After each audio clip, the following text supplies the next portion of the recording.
One, two, three, the lawn feed. Welcome to another episode of the Lawn Feed Podcast. My name is Chris. It's Mowtime, and alongside me, as always, are the fine gentlemen of Vince from Murdered Lawn Co. and Andrew, the Dad Bod Lawn. Hey, What's happening? Guys, we have all three of us. What's up? We've been busy. Stars aligned. Stars, the triangle. I don't know if we've got 5 points. We have 3 points. Yeah. Anywho, we're all exhausted, so you're gonna get like all sorts of different versions from us today. This is fun. Vince and I are in the middle of 2 makeovers.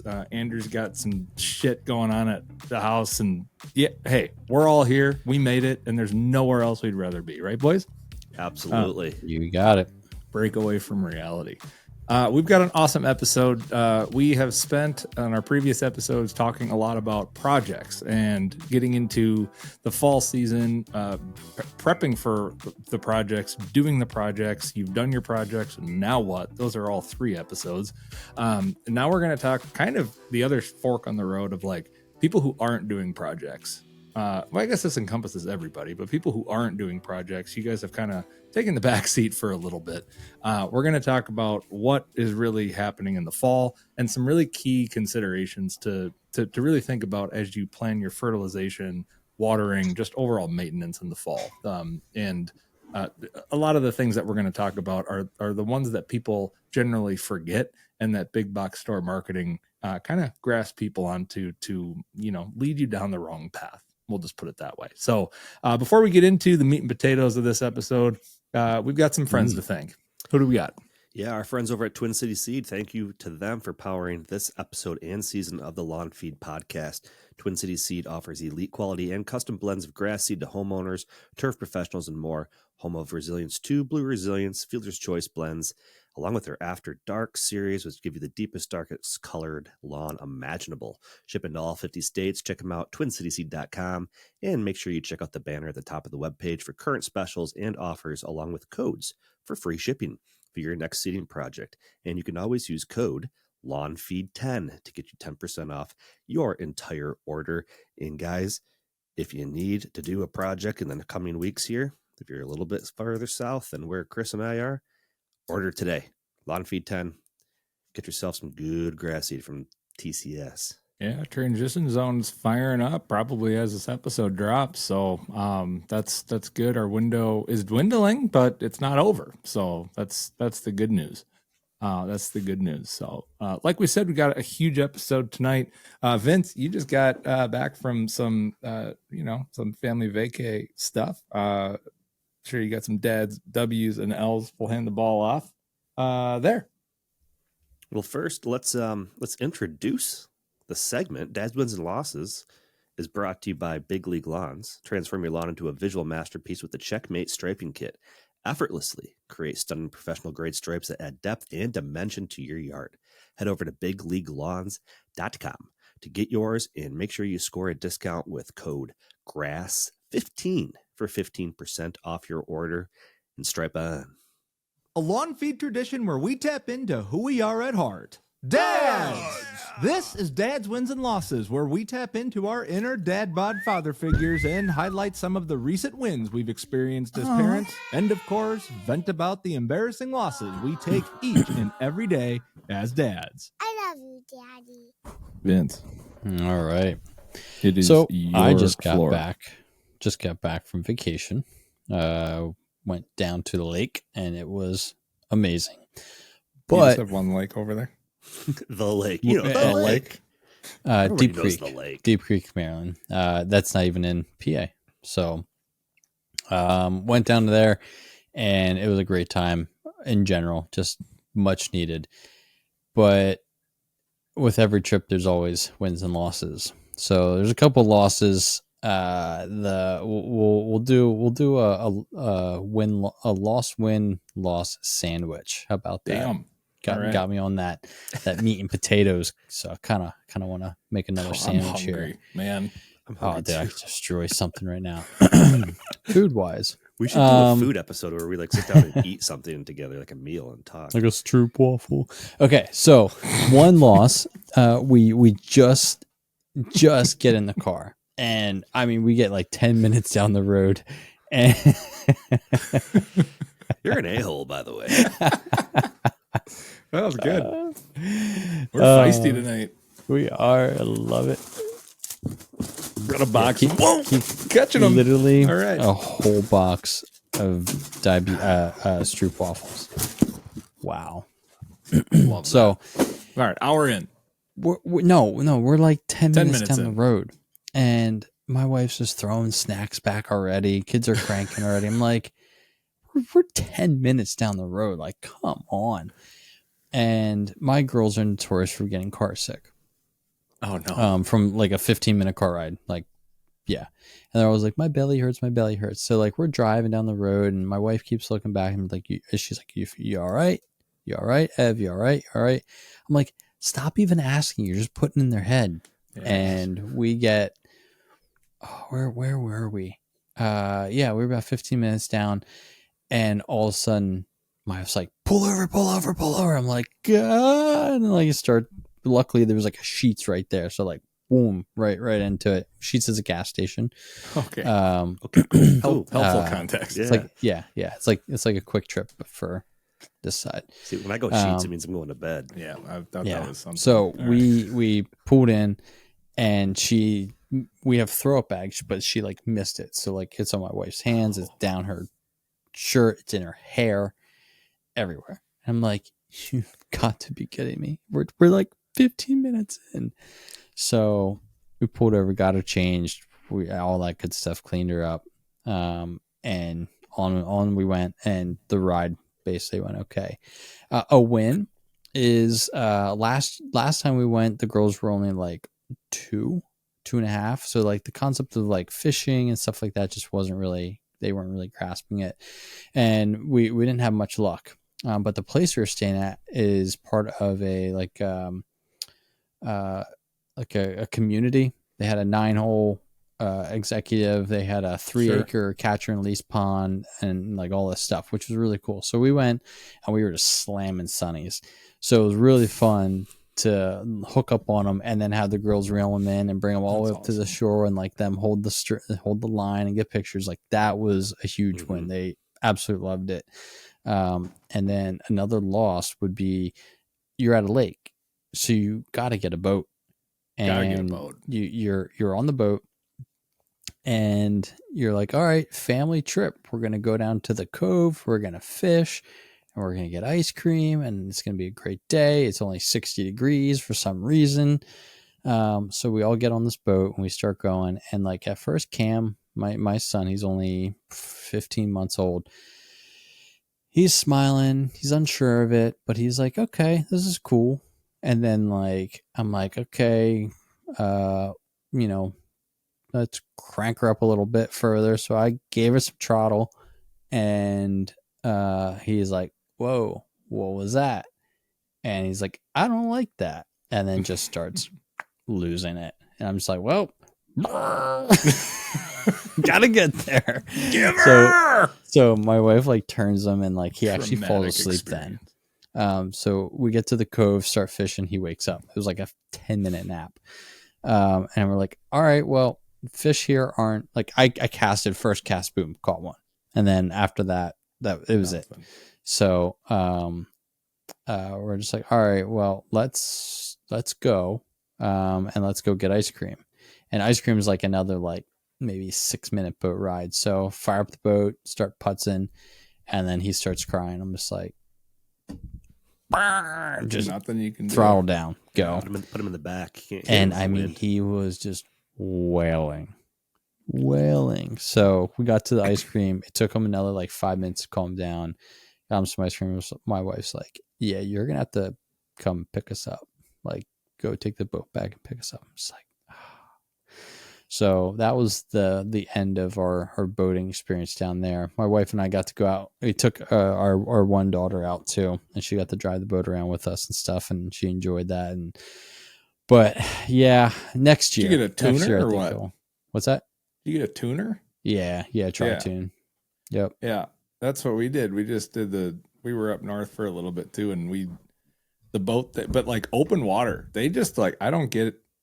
They're all about the boat, but the open water full throttle, they're they're just like, I hate it because of the wind and all that stuff. And it's like, if you want to get to the spot that you need to want to Mhm. go to, Yeah. like this is mandatory. Yeah. Otherwise, it's going to take us 85 hours. Yep. But And those tri-tunes, they just cruise. cruise 35 miles an hour, no problem. depending on your motor, but yeah. Well, yeah, but do the ones that we got, and we just ran, we don't have one. The ones that we got were like brand new. This thing had like no hours on it at all. Fresh off of the production line. What size motor? I have no idea. Oh. I know, surprisingly, with how many lakes and how many boats I have driven in my life, I don't know anything about boat motors. He knows how to go. I know how to motorboat, and that's about it. Yeah, you do. Giggity! Nailed it. Motorboating, son of a. Dude, that's funny you mentioned fish, though, because so when we got back off of the boat, my kids were playing at the beach while we were doing the restaurant thing right there. So we were eating lunch, and my son, the little guy, comes up. He's got a sunny in his hand, and he cannot grasp enough air to get the sentence out. He's like, I caught a fish, I caught a fish, I caught a fish, I caught a fish. I'm like, dude, put that back in the water. We are in a kill restaurant. a fish in a second here. Yeah, I was about to say, either cook it or get it back in the water. That's Oh, great. dude, that's hilarious. Boats Yeah. whale. Boats whale. What? Whale. Slap hard. Oh, Generally okay. speaking, they're awesome. Yeah. Yeah. I must- Yeah. Big. I could be you put me on a boat. That's actually what we did for like my bachelor party. We went down to the beach in the bay and we literally lived on a boat. It was amazing. I could be on Nothing a boat better. all day long. So Nothing better. speaking of boats, we got some fertilizer stuff we got to talk about, right? Speaking of boats and vomit, yeah, fall is kind of prime time for us up here. Well, I guess like really anywhere, but it's like Anywhere. particularly for cool season lawns, fall is a big one. But there's a lot with fall and fertilizing that it particularly gets, I don't know if it's debunked or bunked or whatever it is. There's a lot of just like misinformation out there, not to get like throw us into that category, but like It's whaled. Yeah. we just like need to take a chill pill on fertilizer and understand what actually happens in fall and this thing called, coming down the hill on the roller coaster when the temperature drops. So I think that's a big thing we want to talk about today is understanding what, not necessarily the exact product, but what and when to fertilize to get the best results, not only for your lawn, but also to minimize the hit on your pocketbook. Right. I think it's a big one, but where do you guys want to start? Right. Because I mean, there's timing, there's nutrients, and like there's different types of fertilizer products that we're all going to get into. But you nailed it. Like if you guys aren't familiar with like the curve, essentially, think of like a roller coaster.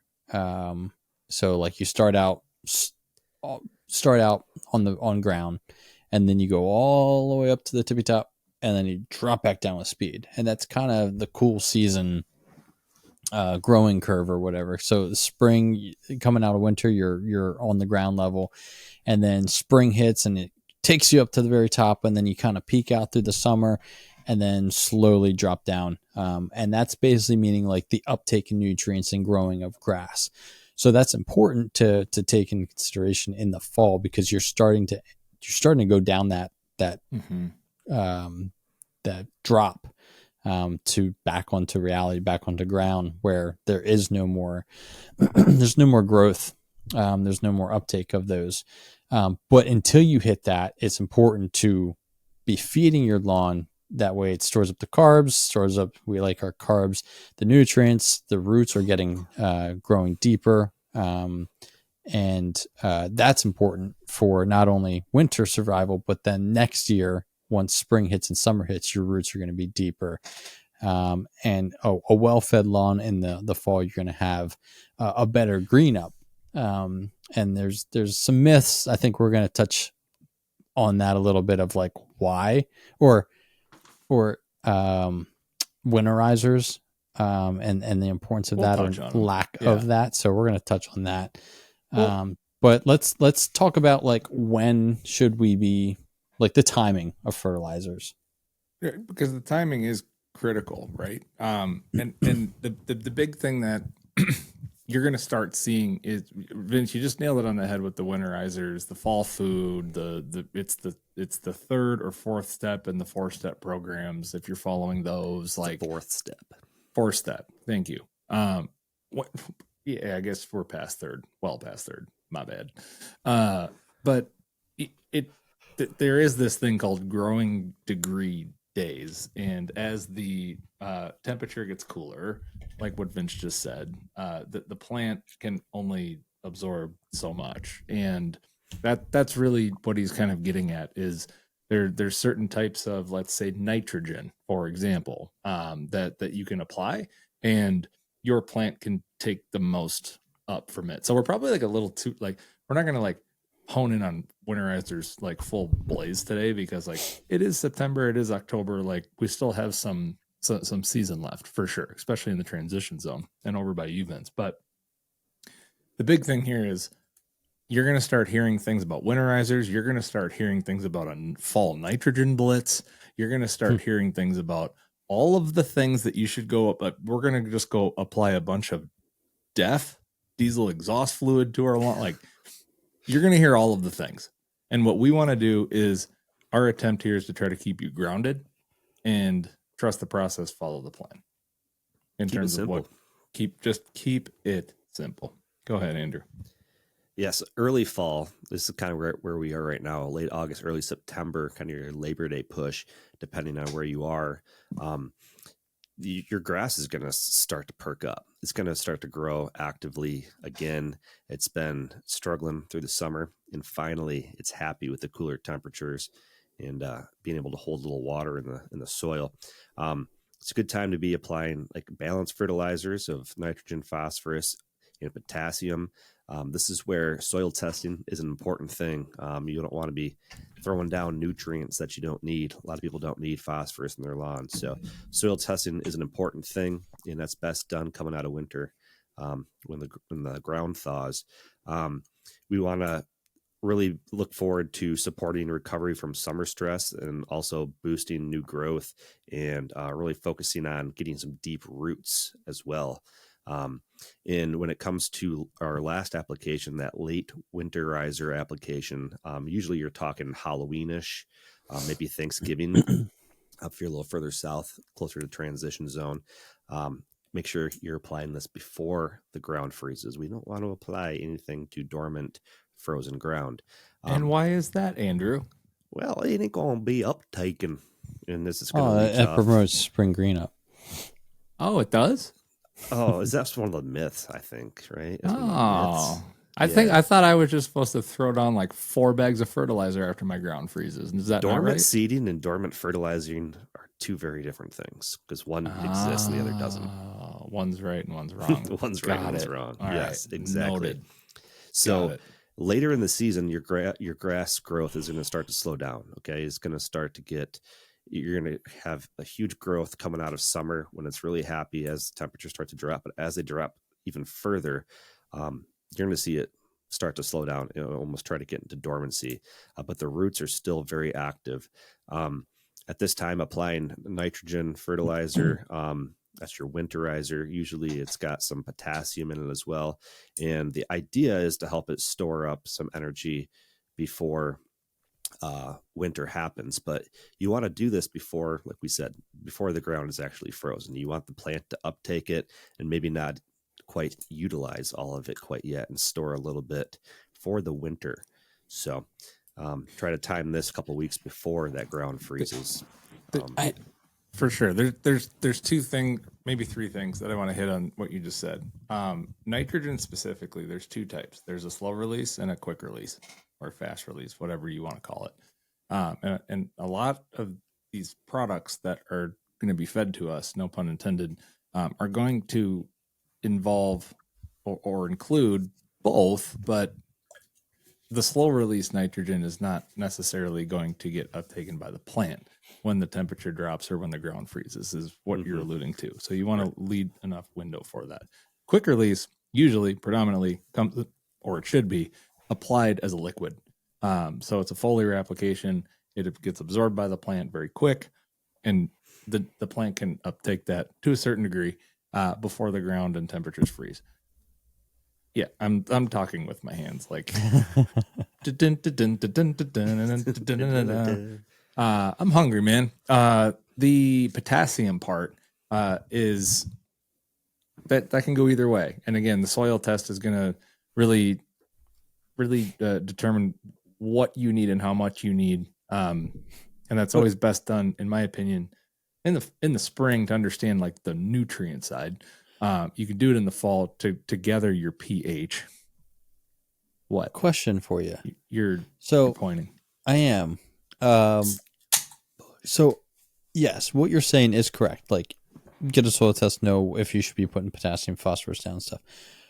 But if they're just seeding, and there's studies saying that like the nutrient uptake of phosphorus in a lawn in soil is not there, should they be putting down phosphorus and stuff too at time of seeding? Yes. Like, even if their soil test says like, oh, you're high in phosphorus, do you guys do that? I do, because like you just said, not all phosphorus that's in your soil from a soil test is necessarily going to be available. So you just do like one application of like a starter. Yeah. Essentially. Yeah, I make an exception. I don't usually put phosphorus on my lawn because I know it doesn't need it, but the only time that I ever do is when I seed. Okay. Sorry. Go on, Chris. Generally speaking, right? It's a good point, because there's a lot of I think there's some states, I don't know if it's a lot of states, that you can't. A lot of the East Coast and watersheds, yeah. Yeah, I was about to say, you'd be far more familiar with that than I am over here, but you can't apply phosphorus. It's literally, again, like label restrictions. Unless new sod or new seed. Or new seed, yep. So that's kind of what you were alluding to. What I'm alluding to on the potassium side is you're also going to see potassium plays defense, right? Or it enables your lawn to have better defense against things like fungus and all of those things. But there's also been studies that shown it's kind of up in the air 50-50 on, hey, if you apply too much potassium in the fall at the right time in the perfect triangle, stars align, then you're going to be dealing with a bunch of snow mold and disease come spring, depending on how your winter is. So they're like with anything, there's two sharp edges to a sword. You kind of have to pick, what you might do. You just have to be really careful with timing on fertilization in the fall. And I think the big thing to hit home, and where a lot of people make the mistake, is applying the wrong fertilizer that carries the wrong contents of the nutrients. So the wrong, like like where it's derived from, as an example, where they apply a slow release too late, and you just literally threw money out the window, right? Yeah, so a lot of organics thrive with heat. Like, they need the warmth in order for it to be, utilized. And so if you're not doing that early fall, it's too cold, and it's just gonna lay there and do nothing.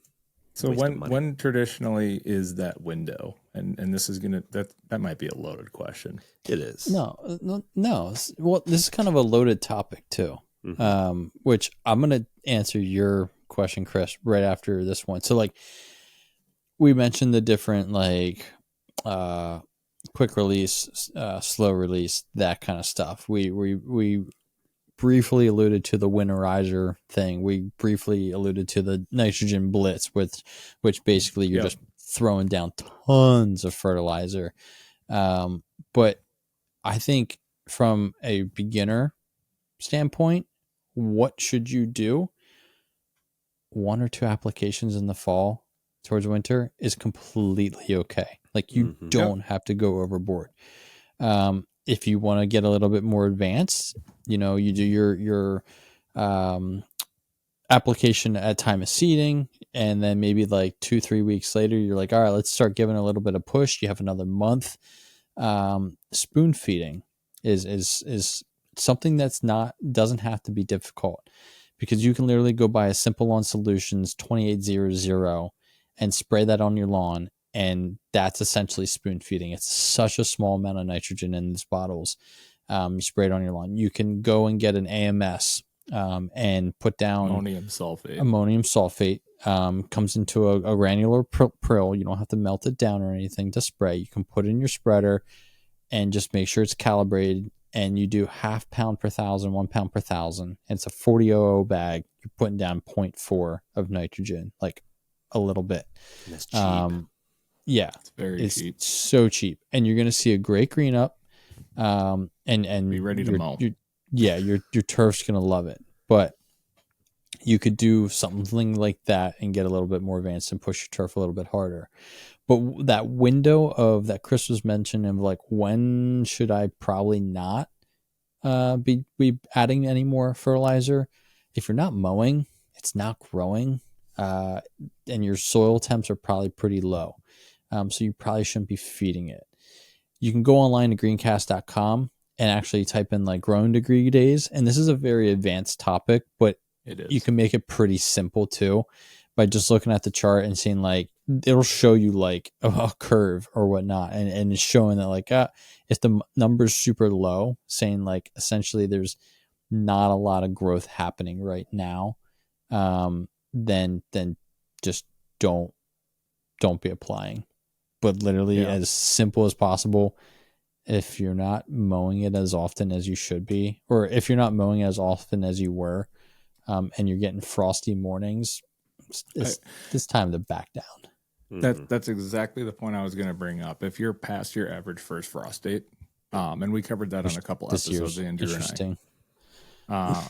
Yeah, and this year we've had one already, which is wild. But like average, right? So like for us, that's usually the first weekend or second weekend in October for the majority of the state on average. Same. So it's Minnesota for those of you who don't know where I'm located, Michigan for Andrew. That said, before the first ones, so it's generally speaking anytime in October, right? Vince, lower transition zone, probably, beginning of November, whatever, but correct me if I'm wrong there, but that's kind of that month or so when you're looking at it. So our season's coming to a close very rapidly, unfortunately, but it's crazy. I know. So, yeah. There's a lot more with winterizers, I think, coming up in a later episode. We're probably not there yet, but just be mindful. We want you guys to get the best bang for your buck. We know you guys are investing a lot into your lawn and learning a lot along the way. So just be mindful of that in terms of the fertilizer. The next one is, it kind of goes hand in hand, and I think people get really confused when they start to get the cooler mornings and the frost and potential of all these overnights coming into the 40s and 50s and whatever it is. But with what happens with our watering? Should we be changing it? Should we be adjusting it? What do you guys do? What, from the beginner, intermediate, advanced, like what should homeowners be looking at in terms of their watering regimen heading into fall, specifically with cooler overnight temps? You definitely, if you're coming out of a seeding, you're still going to want to keep it, that there's a whole episode on that. So continue to follow that. But as you're starting to drop in temps and everything, cooler mornings, you can start backing down your irrigation. But the general rule is that you still want about an inch of water per week. If it's raining more, have a rain gauge, but if it's raining more, you don't need to be running your irrigation very often. And how about dew? You can play around with your lawn. What's that? How about these cooler mornings with dew? Like I wake up, my grass is wet, as an example. So like if a homeowner walks outside, they go get the paper, their grass is wet. Does that matter? Grass is wet throughout the summer too. Sure. Do. It's I wouldn't account for it for like water intake. It's not really giving you much. Most of that's going to probably evaporate when the sun comes out anyways, if you're not knocking it off. So it's not stressing it out per se, but it's just there. No, I mean, usually in the summertime with dew, you're concerned about disease pressure and that causing that, but that all kind of goes away with the cooler temperatures in the fall too, because you don't have the heat and humidity. So not much of a concern. It's just it'll dry out. I think you can definitely be backing off your watering, even if it's less than an inch a week, and start to learn how your grass responds to water. If you start backing off and you start to see it like, there's some dry spots here and there, go ahead and hit those ones. Or it's like, okay, maybe I do need to water a little bit longer still. We're getting a couple hot days, because it can be, mid 70s, but the wind and traffic, because you're probably playing on it more, you're gonna want to keep that moisture in there. You're still gonna want to water early mornings, just like we do all year long. Avoid those late night waterings, and just be on the cautious side of, if you are watering, it's not turning yellow, it's not getting fungus and stuff like that. If you start to see that, then you might be watering a little bit too much as well. But yeah, just start learning your turf a little bit. Watch the color, watch how it's responding to less and less water each week, because again, that's promoting root growth as well. Yeah, that's a good point. If your lawn is looking good or bad, if it's not, I mean, if nothing's wrong with your lawn, right? If it doesn't to the eye aesthetically, that's okay, right? Don't fix what ain't broke, type of thing. One thing to you consider, guys have said that a lot, is we've talked a lot about what time of day to water, and we always say, an hour or two before sun up. Be conscious of the time that we're in with how much darkness we have now. It doesn't get light out now until 7:30, 8 o'clock, right? So sucks. you maybe your sprinkler system is set for like 4 a.m. waterings, 5 a.m. waterings, so it's done right before sunup. You can probably push those back almost 2 hours now to a little bit later, so the grass is not staying wet an extra couple hours. Something to think about as well, because you're going to work and you're all depressed going there when it's still dark, and when you used to go there in the summer, it was nice and light. Not no more. Yeah, we're gonna get an hour back, and then it's just gonna, a week later, it's gonna be dark again. Exactly. Man, we're there, aren't we? It's just, we are. Sure. But football's back, baby. Let's go. It's true. I'm almost JJ done eating McCarthy. Stroop waffles. Woo. Let's go. Yeah, big fantasy football guy over here this year. So yeah, dude, how's your team? Good. I don't know. Not I don't sure. know how to use the app. Did you start a He's got a team healthy last week? QB. He's got a kicker with no off week. He's good. What round did you draft your kicker? Like last. Yeah, Okay. they're only worth like 1 point or nothing. So yeah, And halfway through the season, you're going to have to trade for a different one because he's going to have an off week, and you don't want to waste a bench spot on a kicker. For context, this is your first fantasy football year ever? yeah. I haven't played in a man. couple of years, and I've never been happier. I never could get into it much. I just didn't care enough. When the Lions start shitting the bed again, then you'll get back into it. Yeah, I just like watching and paying attention and having fun, just cheering for my team. You want to know what grinds my gears? Is how difficult football is to watch right now. Like, you need every single streaming thing on the planet. I know, right? Like, It's nuts. you need Amazon, you need Netflix. YouTube's that's free, but anyhow. All right. If it's not on that, then I'm not watching it. All right. But Exactly. I think that does it for most of this. Well, but we have Mobags, right? We got Mobags.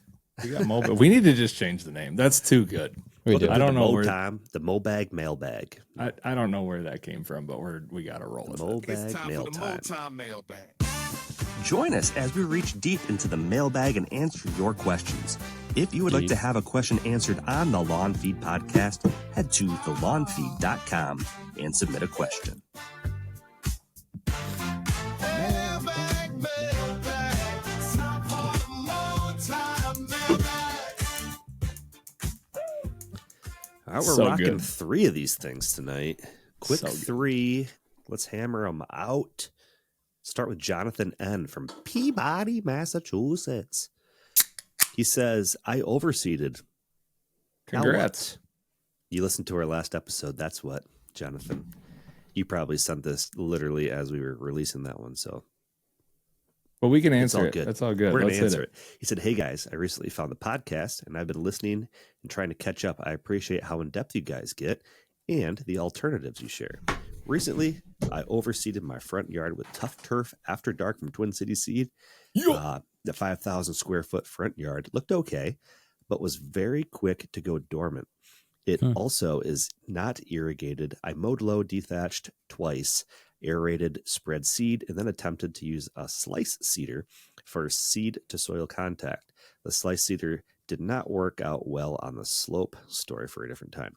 Since then, I have been watering 3 times a day for about 10 minutes to keep the seed moist. Also applied Scott's Triple Action Starter Fertilizer about 4 days after seeding. Here is my question. Since this seeding window is so short, when do I need to consider touching up some areas that are not germinating, or am I suffering with post-overseed anxiety? Thanks, Jonathan. Oh, Dude, that's POA, some POA. yeah, that's a real thing. The POA. POA. Post-overseed anxiety, POA. That's a good shirt. I mean, The unfortunately, this shop comes soon. out late, but you got to be fixing that now. Like, yeah, you're we in could Mass. go. You're probably following Andrew and I's schedule, right? September 30th is kind of probably your cutoff, if not. my question is the the week after. dormancy. Well, I think he was talking about his existing lawn. Like, Oh, I recently overseeded with Tough Turf. Period. The front It was looked okay, but it would go looked- dormant. It would go dormant quick, and Yeah, it's so non-irrigated, so that That's why, tracks. yeah. oh, okay, gotcha. Yeah, He's just giving a yep. I would overseed sooner rather than later. It doesn't And say you can exactly how repeat many that. weeks out he is either, but Yeah, if with Tough Turf, if you're 3 weeks out from seeding and you're not happy with it, you could probably sprinkle a little more down. So 2 things, and I've gotten a laundry list of people in my inbox who share this exact same issue.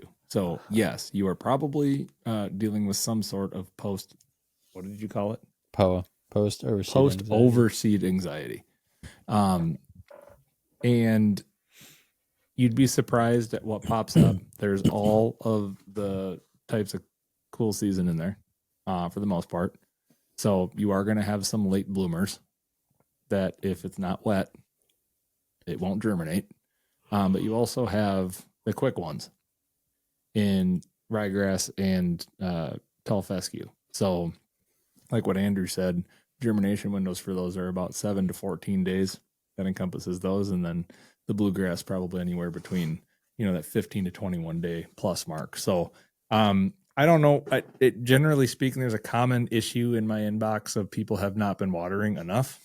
And I don't know what the weather's been like or anything like that. I'm obviously not over there, but there's a lot locally here where we had a hot stretch that went right into a very cold stretch and people backed off of watering. And that seems to be the culprit on a lot of these where they just assumed it was cooler. The seed didn't necessarily need to be wet because it was cooler and the water would quote unquote stay there longer. It's just not necessarily the case. That said, if you need to touch up any areas, what Vince said earlier, you need to do that soon. Otherwise, you're waiting until next spring, which, by the way, is totally fine. Because the one thing I always remind people of as well, one seed does not equal one grass blade or one blade of grass, right? It will thicken up the more you feed it. So I would focus on a fertility program. This fall, we covered that in our last episode. Hit that up, listen to it, reach out if you have any questions after that. And then, like I say to everybody, patience, because you're literally watching grass grow. And we watch it. We do. We're all guilty of it. All right. Number 2 is Jake from Potato Pocatello, Idaho. I think I said that right. Pocatello. Complete lawn renovation. I'd like to send some photos of my lawn renovation, which I did respond back and said, you can send them here. And we never got the photos. But my question is, should I spray for weeds before winter or put down a pre-emergent? I have a form of weed grass, and I'm not sure how to get rid of it after reseeding my whole lawn. Then, would I put down another pre-emergent in the spring? I reseeded with Obsidian perennial ryegrass from Twin Cities Seed. Thanks. Love listening to you guys every day at the gym. My girlfriend thinks I'm weird for listening to the lawn podcast at the gym. Nah, you're not weird. You're just a dude. She's just It's yeah. all Nothing gets me more jacked to PR on a bench press on a Monday than listening to the fucking Lawn Feed podcast. He probably just in like Idaho. he probably just puts like the Mowbag song on repeat. Yeah. He's just pumping. Let's go. Mailbag. Yeah, heck yeah. Vince, you've had some really good points on pre-emergent after seeding the following spring. Do you want to hit this one? Sure. So weeds now, I have form of weeds that I'm not sure how to get rid of after reseeding my whole lawn. You can put down another application of tenacity, mesotrione, Scott's, Yes. triple action, that stuff. You can do another application of that, and that should take out most of the weeds. Otherwise, look at the labels for when you can apply a herbicide after seeding a lawn. You could definitely treat some weeds this year still, but just give it time so you don't smoke out your new grass, especially perennial rye. As far as pre-emergence, I'm going to try something different this year. Actually, I have a lot of POA. I am going to seed my lawn this year, and I am going to put down a pre-emergent this year as well after a few weeks of germination and everything.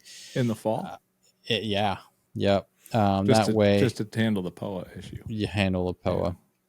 Now, come the spring, if your lawn's thick enough, you don't think that it needs to be overseeded, then yes, I would put down a pre-emergent. The only kicker is that pre-emergents have some root pruning effects, so you don't need to go down with the full entire rate. You can do a half rate and split the application up. One right before soil temps are hitting 50-55 degrees, put it down, and then wait 3-4 weeks, and then do another half rate of that application as well, and that should be okay for your grass. But again, if you're planning to reseed it in the spring, then pre-emergence won't be good, and you can use that mesotrione tenacity, spray it or granular on it. Well said. Good And job, I can't Vince. say it enough, dude. Oh, Do not stop. and put another plate on, man. Come on, Yeah, Yeah. do listen not to the stop podcast. pumping Put the another plate on. TLFP. What are you doing? Squat a little lower, man. Everybody else listening, have you tried pumping to TLFP at the gym? I think you should try it. TLFP. Yeah, the Lawn Feed podcast. Like, I think you guys would probably get a little more swole. And if it was like in a big grass guy t-shirt too, shoo. Yeah. Yeah, Shoo. definitely. Brad 15. I got a big grass guy 15%. T-shirt, and I cut the sleeves off. Yeah, I wore You that to the would. gym a couple You got times. a farmer's yeah. tan. Everyone's like, yeah, he is a big Yeah. grass guy. This You're a checks big out. bro tank guy. Yeah, Big bro tank. At least you're like fit, unlike yeah. Andrew and I. You can pull it off. I'm not calling us like unhealthy by any No. stretch of the imagination, but Vince just like he's I at go the by the gym every dad bod fucking day. lawn, dude. I think I'm okay. It's in the name. Yeah, I'm Yeah. embracing it. Okay, Yeah. it's the life I live now. On Branding, to baby. Jess C, not Get to the Jesse, fuck out of here. but Jess.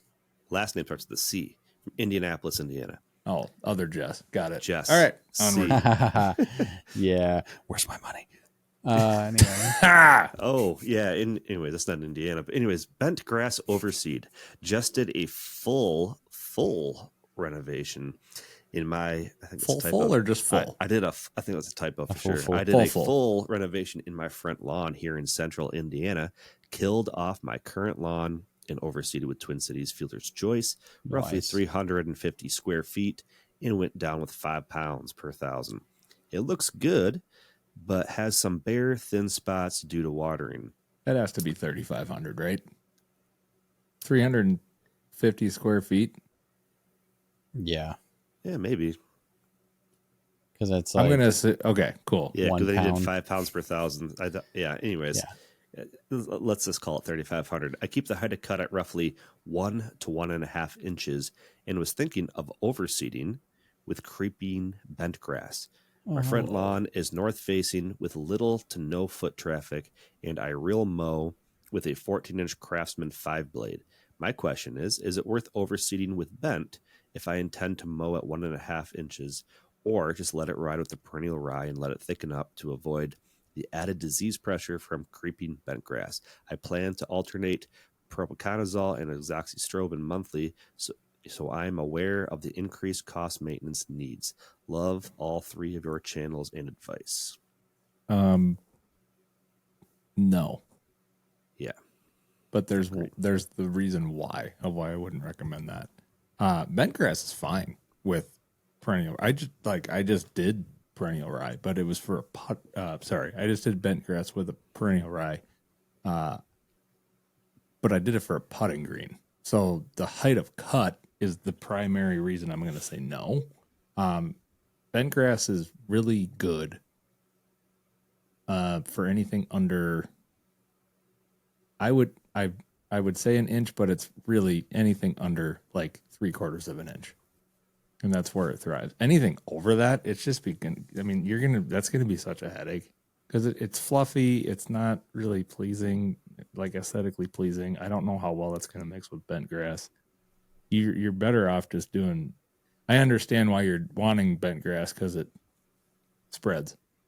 Just plant KBG or Kentucky bluegrass instead.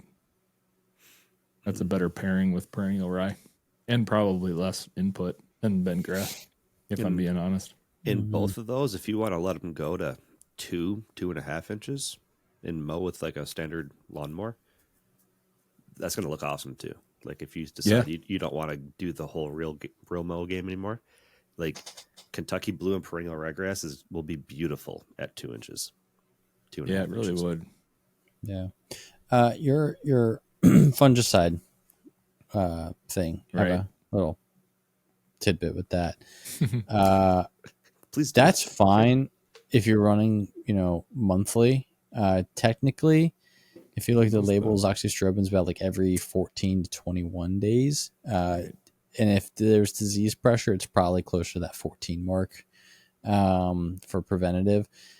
Propiconazole is not something you run throughout the year. That's like a once in the spring, and then maybe if you have something that's popped up that you're not too hot in the summer, you can spray it again, and then in the fall you can spray it again. But like that's like a one-time app kind of thing.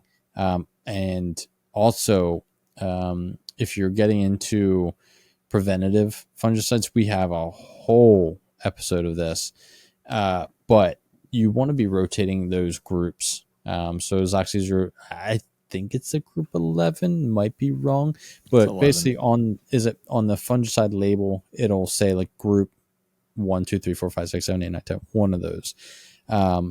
And look up your lawn, the type of lawn. So perennial ryegrass, what's it susceptible to? Everything. So everything. And basically look at different options of fungicides for it. So like you could run azoxystrobin on Azoxy's group 3. I mean, propicanazole's 3, azoxy's 11. 11. Yeah, I knew the 11 was You in had one to of those. flip flop. There we go. And then you go to like T-Storm and run that. And then you run, which Site 1, T-Storm is a lot better. That's essentially Cleary's 3,3,3,6. But T-Storm, yeah, it's T-methyl something. It's the same active ingredient. Just different. Sure. Dude, I didn't even look at it because I didn't realize what it was when I was there a month ago. Yeah, I mean, it's expensive, but you can buy a 2.5 gallon thing of T-Storm for like a quarter the cost of Cleary's. Wow. So, yes, definitely rotate them, and just be cognizant of. Honestly, don't wait till you actually see a disease to start applying them. If you don't need to be applying these, don't. Right. Especially In the fall now. in the fall. Yeah. Perennial ryegrass, just one last little thing. Look in phosphites and have some mefenoxam on hand, which Pythium. is the only treatment for pythium. The best treatment. It's The the Zoxy and yeah, stuff it's says the like most it handles, but effective. it's the most effective. So again, go back to our episode on fungicides because we go through phosphates and all that stuff on there. That's mefenoxam, in case you're wondering. Mefenoxam. Yeah. What did I say? Also not cheap, Mefenoxam. but grass No, grass is fun. not cheap. Grass is a fun rabbit hole to dive into. But yeah, bent grass is fun, dude. You just got to do it at the right thing. And I think we're all pretty much all in agreement that 1.5 is a little bit too high. But send us pictures of that. That looks sweet. If you have a question, send it to the Mowtime mail. What did we Can't call say it? it right anymore. Mowbag. No bad. We're just changing it. It's Mowbag. At thelawnfeed.com. Submit your question either via text or with a picture. Nope, not with a picture.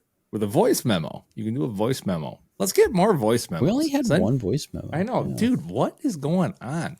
Send Don't your be voice shy. memos. Don't be shy. We're out here making an ass of ourselves every day. You can The do least multiple you can takes do. until you get one that you're happy, then submit it. The least you can do is send a voice memo. Come on now. Send it at thelongfeed.com and find Mowtime Mailbag and submit it to us. We will answer everything, especially in this off season too. Really looking forward to answering a lot of those, especially gearing up for next year. As weird as that sounds, good Lord.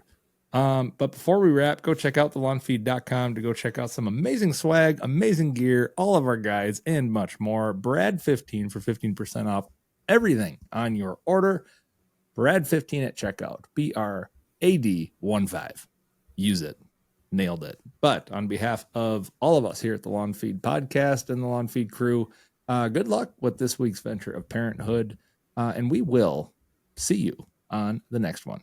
Bye-bye. See you.